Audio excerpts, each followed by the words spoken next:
Vienišiai. Tai poros neieškantys ir visai dėl to neišgyvenantys žmonės.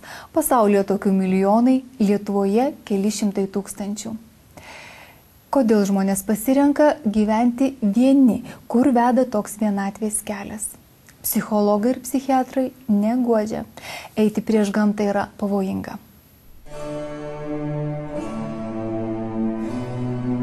Lyg ir viskas aišku. Gamtos dėsnis. Gyvoms būtybėms lemta būti poromis. Vandenyje, ore, po žeme ir ant žemės. Tačiau čia scenarijus kartais netoks natūralus, kaip suplanavo gamta. Skaičius sunku praleisti pro ausis. Pasaulyje milijonai vienišių. Lietuvoje santuokoje niekada negyveno maždaug kas ketvirta moteris ir kas trečias vyras. Čia tik oficialūs skaičiai. Patirtis gali būti įvairi, kad iš vis niekada nedraugavo ir neturėjo vaikino, pavyzdžiui, mergina. Ir sako, kad aš nemoku būti su vaikinais. Arba sako, kad mane periodiškai vis kažkas palieka. Arba dar joms atrodo, kad aš turiu pasiūlymų ir aš pradedu bendrauti, bet man jie visi netinka. Reiškia, jie atrodo, kad jinai vis ieško ir neranda tinkamo. Людмила Прокофьевна Калугина, директор нашего статистического учреждения. Legendinė vienišė Liudmila Prokofjevna sielvartą dėl vienatvės 77-aisiais bandė ignoruoti. Мы называем ее наша мымра. Šio dešimtmečio kultinė Bridget Jones ėmėsi veiksmų. Tačiau čia filmai. Tikrovė jiems nebeprilygsta. Vis daugiau vienišių, kuriems visai gerai, kad jie vieni. Ta rodo psichologiniai tyrimai ir mes tą matome mūsų klinikinėje praktikoje. Įdomu tai, kad laimės pojūtis yra susijęs būtent su gyvenimu neištekėjus. Ir moterys, kurios yra neištekėjusios, jos yra žymiai laimingesnės, tos lyginant negu tos, kurios augina vaikus arba yra išsiskyrusios. Čia iš tikrųjų yra įdomus tyrimai, kurie tarsi prieštarauja visai ir biologiniai žmogaus prigimčiai. Mes juk žinome, kad daugelis gyvūnų, ypač aukštesniųjų gyvūnų, žinduolių arba į žmonės panašių gyvūnų, kurie gyvena bendruomenėse, moterys visada turi aiškius vaidmenis ir jos niekada negyvena vienos. Dažniausiai tos patelės, kurios yra išstumiamos iš grupės, jos miršta, jos žūsta. Bet tai yra dėl to, kad daugiausia tai yra dėl fizinių priežasčių. Mūsų žmonių civilizacija, ji pasiekė iš tikrųjų tokį lygį, kur žmogus gyvendamas vienas, jisai gali pilnai save tiek fiziškai apsaugoti save nuo ligų, nuo kažkokių fizinių neigiamų poveikių, tiek taip pat ir socialiai ir finansiškai jis gali būti visiškai apsaugotas ir dėl to gyventi tokį gyvenimą, kokį jis nori. Šis laikmetis visame pasaulyje yra toks, kad vertybės labai ryškiai keičiasi. Pirmiausia, reikėtų pažymėti, kad lytiškumo tema žmogaus gyvenime labai ryškiai pasikeitė. Lytinis instinktas pradedamas patenkinti žymiai anksčiau. Jį patenkinti galima jau įprasta, lyg ir norma tapo, galima iki santuokos. Žodžiu, to tabu, kad jeigu mane veda lytinis instinktas ir su juo susiję įvairūs psichologiniai, dvasiniai poreikiai, tai seniau būdavo, aš turiu tada ištekėti ir vesti. Tai dabar šita problema atpuola, tabų nebeliko. Reiškia, lytinis instinktas yra patenkintas, santuoka tada jinai lieka kam? Jinai lieka kažkokiem tai kitiems poreikiams tenkinti. Tai motinystė, daugiau moterim, arba tiesiog bendras gyvenimas, prisirišimas vienas prie kito, bet čia jau žymiai vėlesni dalykai.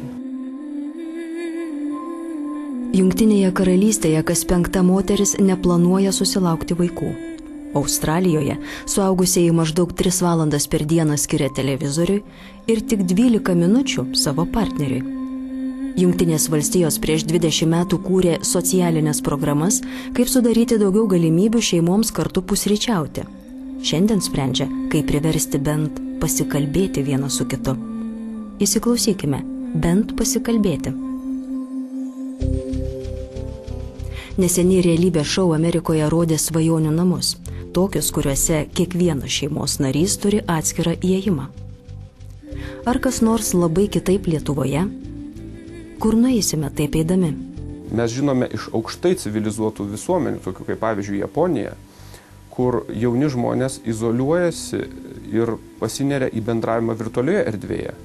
Tai yra kitas kraštutinumas, kur jie išgyvena surogatinę, aš sakyčiau, surogatinį pilnatvės jausmą, kai susitikdami neva savo draugus, pažįstamus virtualioje erdvėje, bendraudami su jais tik tai virtualiai, nematydami jų, negalėdami jausti jų ir suprasti, kas iš tikrųjų vyksta kitose žmonėse, jie sako, kad jie gyvena tokį gyvenimą ir tuo yra iš tikrųjų sunku patikėti, nes kaip rodo tyrimai, Japonijoje tai yra beveik epideminio masto problema ir daugelis šitų jaunų žmonių vėliau patiria psichologinės krizės ir netgi baigia gyvenimą savižudybę. Ar tai grėsia ir vakarų Europoje ir to pačiu mums kada nors?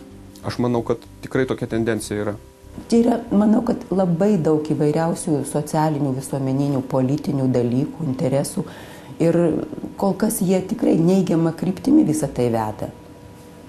Deja, tai yra taip. Pasaulį valdo pinigai. 500 eurų bauda už tai, kad namiškiai kartu nepusryčiavo. Mokesčių lengvatos tiems, kurie prisivertė gyventi poroje. Ir priešingai, papildomi mokesčiai vienišiams, ypač jei augina gyvūnėlius, kad gimdytų vaikus užuot rūpinėsi jų pakaitalais. Neskubėkime įsigąsti, čia tik viena iš ateities vizijų. Kol kas. Kas išdrįs garantuoti, kad po 40-50 metų ši baisi vizija netaps reali? Tendencijos gana prastos, matyt, bet vis dėlto kai kur visuomenė atgimsta. Pavyzdžiui, man teko skaityti straipsnių, kad yra tam tikri sluoksniai amerikiečių kultūroje, kurie dabar labai rūpinasi šeimos santykių skatinimu, bendruomeninio gyvenimo ryšių skatinimu, moteriškumo tikrojo skatinimu, giluminio, emocijų, tokių moteriškų. Žodžiu, atgimsta yra tokių pradmenų. Tai galima iš to galvoti, kad žmonės vis dėlto turi savisaugos instinktą, tiek, kiek jie turi. Ir kai prieinama tam tikrą ribą jau, žmonės atsitokėja. Moterys, jos man sako, kad mano laikrodis vidinis tiksi gimdymo prasme, motinystės prasme. Galvoju, kad jau kai virš 30 yra, tai kiekvienas turėtų bent jau pagalvoti, kaip jisai nori gyventi, pavyzdžiui, po 20 dar metų, kai jam bus 50, kai jam bus 60. Jeigu jis yra nusiteikęs, kad man dabar gerai ir aš noriu būti vienas ir man tai yra patogu ir man tada netrukdo karjerą ir dar kažkam, tada galbūt tai yra tikrai tai žmogaus pasirinkimas. Tiesiog galvoju, kad kartais reikia žmogui būti tiek brandžiam, kai jau jam virš 30, kad jis pagalvotų šiek tiek toliau negu kad rytdiena ar metai, bet 10-20 metų pirmin į savo tikslus, į savo gyvenimo prasmę. Tokie planavimai, galbūt jie negali žmogui padėti tuo metu, bet jie iš tikrųjų yra svarbus. Ir numatyti savo gyvenimo perspektyvą, tai yra tikrai svarbu žinoti, ko aš noriu pasiekti arba su kuo aš noriu gyventi po 10-15 metų.